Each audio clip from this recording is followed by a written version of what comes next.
বাবুল মা ইউস্তাখরাজু মিনাল বাহার বাবুল মা ইউস্তাখরাজু মিনাল বাহরি ক্বালা ইবনু আব্বাস লাইসা আল আম্বারু বিরিকাজ ওয়া শাইউন তাসারাহুল বাহরু ওয়া ক্বালা আল হাসানু ফিল আম্বারি ওয়াল লুলু ইয়াল খুমুস ওয়া ইন্নামা জাআলা আন-নাবিয়্যু সাল্লাল্লাহু আলাইহি ওয়াসাল্লাম ফির রিকাজ আল খুমুস লাইসা ফিল্লাযী ইউসাবু ফিল মা وقال الليث حدثني جعفر بن ربيعة عن عبد الرحمن بن هرمز عن أبي هريرة عن النبي صلى الله عليه وسلم إن رجلا من بني إسرائيل سأل بعض بني إسرائيل أن يسلفه 1000 دينار إلى آخر الحديث।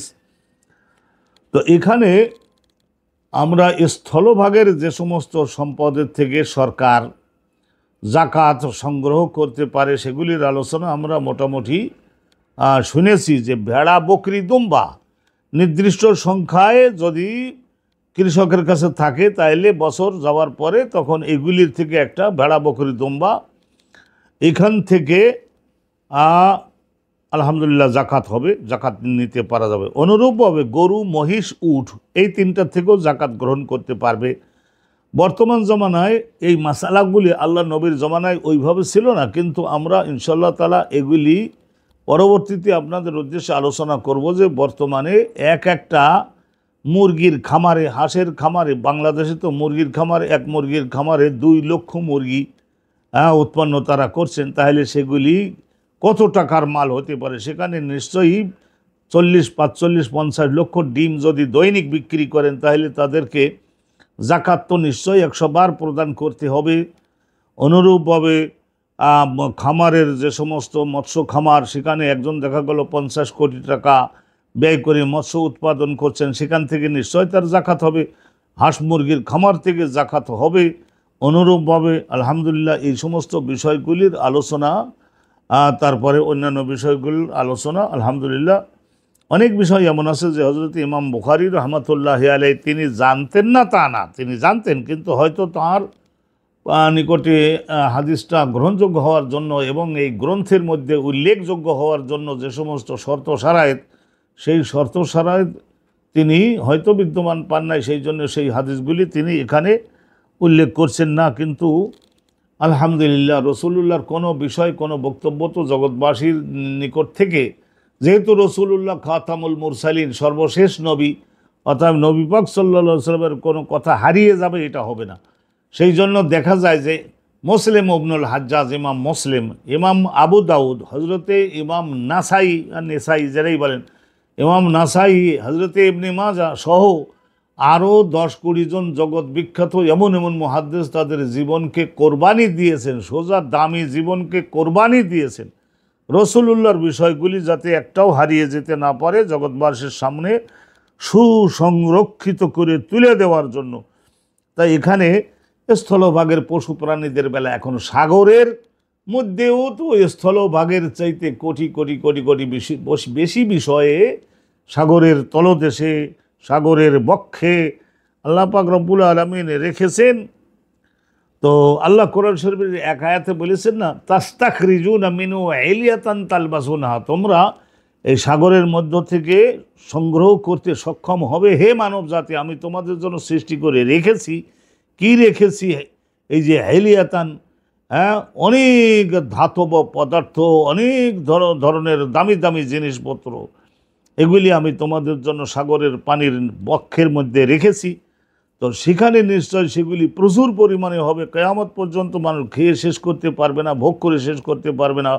অনুরূপভাবে ডাঙ্গায় হয়তো ভেড়া বকরি দুম্বা, কিন্তু যে সমস্ত জায়গায় আল্লাহ গ্যাস এবং এলএনজি সিএনজির গুদাম রেখেছেন, জ্বালানি তেলের গুদাম রেখেছেন, সেগুলি তো গরম বা অগ্নি জ্বলে উঠবার উপাদান, সেই জন্য সেইগুলি রেখেছেন 50 গজ উপরে পানি, 50 গজ এই পানির নিচে মাটি, সেই মাটির মধ্যে আবার সেখানে দেখা গেল যে 1000 ফুট খনন করলে সেখান থেকে এই সমস্ত জ্বালানি গ্যাস এগুলো সব বের হয়ে আসছে। তো সেগুলির উপরে জাকাত নাই।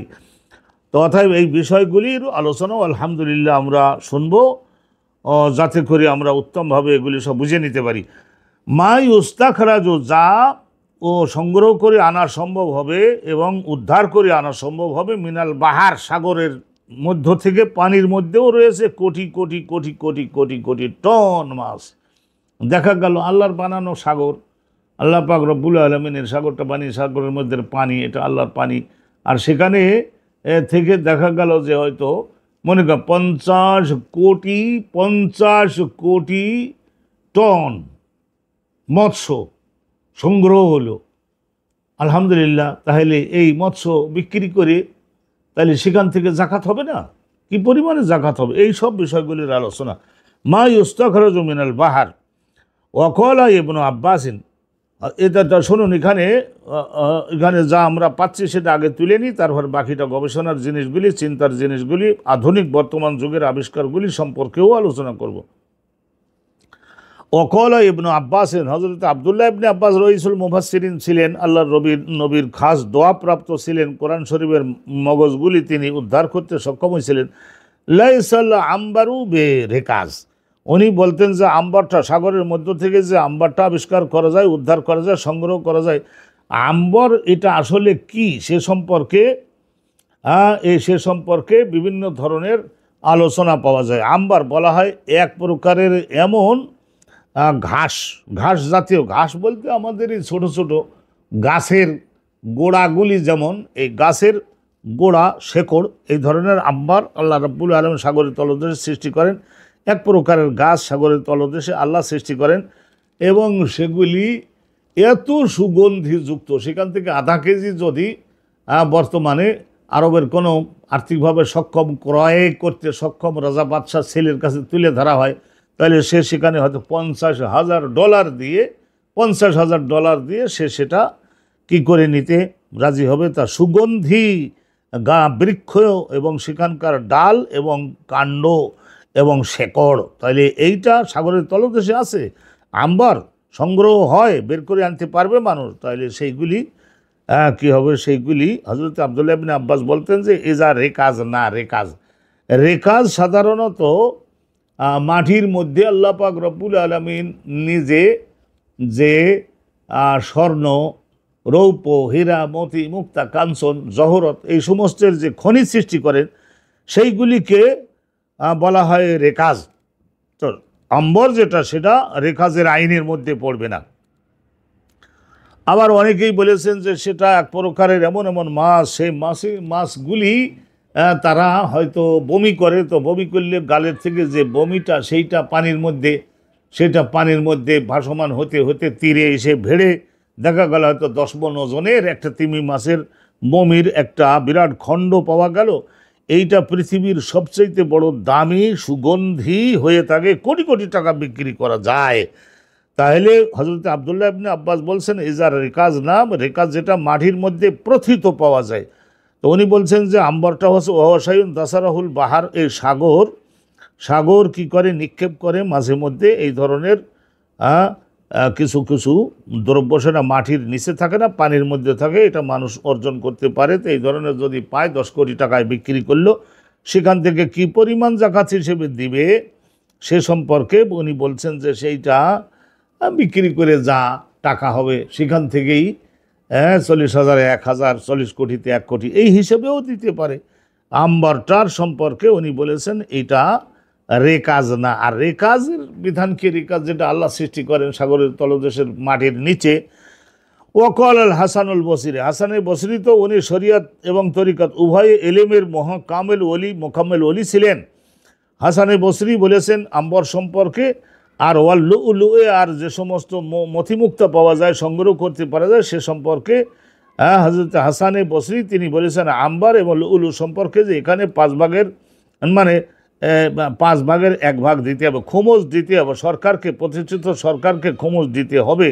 ওয়াইন্নামা জাআলান নবী সাল্লাল্লাহু আলাইহি ওয়াসাল্লাম ফির রেকাজে আল খোমজ, যেমন নাকি ডাঙ্গায় মাটি খুঁড়ে যদি স্বর্ণের একটা খনি পায়, তাহলে সেখান থেকে যা কিছু উঠবে ওই 4 ভাগ তো নিবে জমির মালিক, কিন্তু গভর্নমেন্টকে খোমজ দিতে হবে, 5 ভাগের 1 ভাগ সরকারকে দিতে হবে। লাইসা ফিল্লাজি ইউসাবু ফিল মায়ে, কিন্তু উনি বলছেন জাআলান নবী সাল্লাল্লাহু আলাইহি ওয়াসাল্লাম ফির রেকাজে আল খোমসা, তো রেকাজের মধ্যে খোমজ দিতে হবে। লাইসা ফিল্লাজি ইউসাবু ফিল মায়ে, পানির মধ্যে যেগুলি ভাসমান পাওয়া যায় তলদেশে, হয়তো শ্যাওলা জাতীয়, গাছ জাতীয় সেইটা ওঠে, সেইটা পানির মধ্যে, সাগরের পানির মধ্যে যেগুলি অর্জন করা যায় সেইটা আর কাজের হুকুমের মধ্যে পড়বে না। ওটা কী হুকুমে পড়বে সেটা যদি দেখা যায় তো 200 কোটি 500 কোটি টাকার দামি জিনিস হয়তো জাকাত কি হবে না, 40,000 1,000 ওই ভিত্তিতে হবে।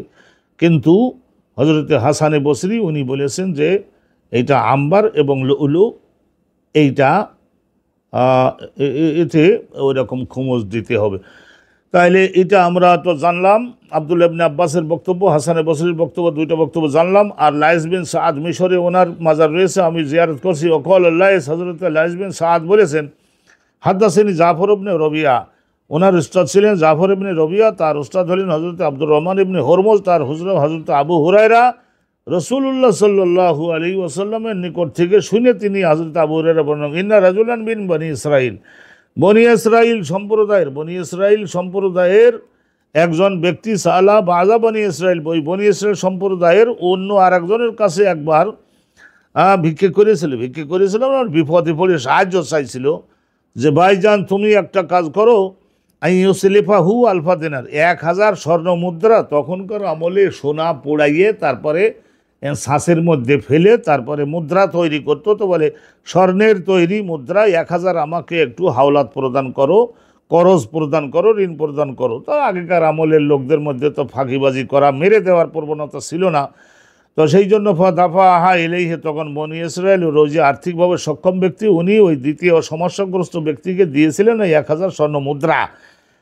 খারাজা ফিল বাহারে, তারপরে নেওয়ার পরে খারাজা ফিল বাহারে ওই 1000 স্বর্ণমুদ্রা নিয়ে মালপত্র কিনে সাগরে ব্যবসা বাণিজ্য করতে চলে গেল। ফালাম ইয়াজিদ মার্কাবান, কিন্তু পরবর্তীতে আফ্রিকা মহাদেশে ব্যবসা বাণিজ্য করে যখন ফিরে আসবার সময় আর সে বলেছিল যে এই কয় মাসের মধ্যে আমি আসবো, আপনার টাকা পরিশোধ করব, কিন্তু আসলে দেশে ফিরে আসবার জন্য ওইভাবে যানবাহনটা ঠিক পায় নাই। নদীটা মনে করে নেন যে আপনার হয়তো 20 মাইল লম্বা, তো সাঁতার দিয়ে কী করে আসবে, যানবাহন পায় নাই।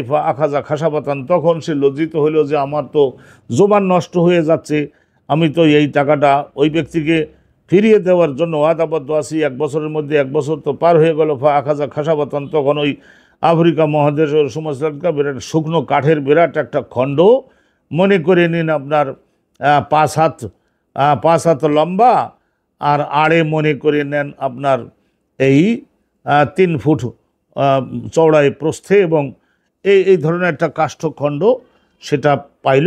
ওজনটা খুবই কম, পানির উপরে দিলে ভেসে থাকবে। নাকারাহা, তখন ওই কাঠের খণ্ডটার মধ্যে কি করলো সে, ওখানে মেশিনের সাহায্যে কেটে কেটে ওই স্বর্ণ মুদ্রাগুলি রাখবার মতো একটা স্থান তৈরি করলো। ফাদ খালাফি আলফা দিনার, ওই কাঠের শুকনো কাঠের যে জায়গাটা তৈরি করেছে ওর মধ্যে 1000 দিনার ঢোকালো। ফারমা বিহা, এরপরে ঋণমুক্ত হওয়ার জন্য মনের দিক দিয়ে, মনের দহন মানে জ্বালা, মনের দহন থেকে নিজের রক্ষার জন্য ফারমা বিহা ফিল বাহার, তারপরে কাষ্ঠখণ্ডটাকে এনে সাগরের মধ্যে ছেড়ে দিয়ে বলল যে আল্লাহ তোমার হাতে দিলাম, পাওনাদারের কাছে পৌঁছে দেওয়া তোমার জিম্মা, তুমি তো দেখলে যে আমি টাকা মেরে দিতে চাই না।